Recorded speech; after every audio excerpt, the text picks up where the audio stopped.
تم صباح هذا اليوم إيقاف رئيس الحكومة الأسبق حماد الجبالي واغتياله إلى فكرة العوينة بتونس العاصمة، وذلك وفق ما أكده المحامي والقيادي السابق بحركة النهضة سمير الديلو لأحد الإذاعات. ولم يتم إعلام عائلة الجبالي بأسباب إيقافه أو التهم الموجهة له إلى حد الآن. ومن جهته قال المحامي مختار الجماعي لوكالة تونس أفريقيا الأنباء أن فرقة أمنية أوقفت صباح اليوم حماد الجبالي بعد أن قامت بتفتيش منزله الكائن بمدينة سوسة.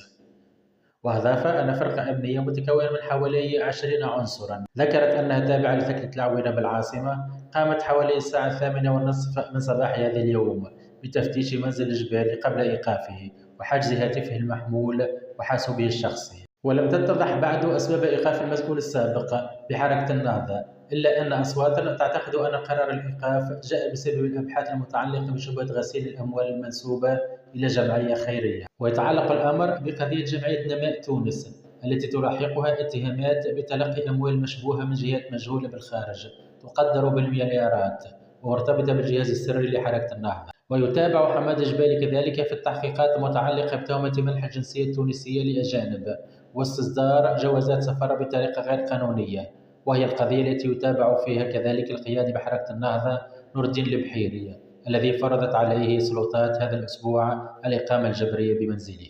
كما أنه ملاحق أيضا في قضية تسفير آلاف التونسيين إلى مناطق النزاع القتال ضمن الجماعات الإرهابية التي لا تزال الأبحاث جارية بشأنها.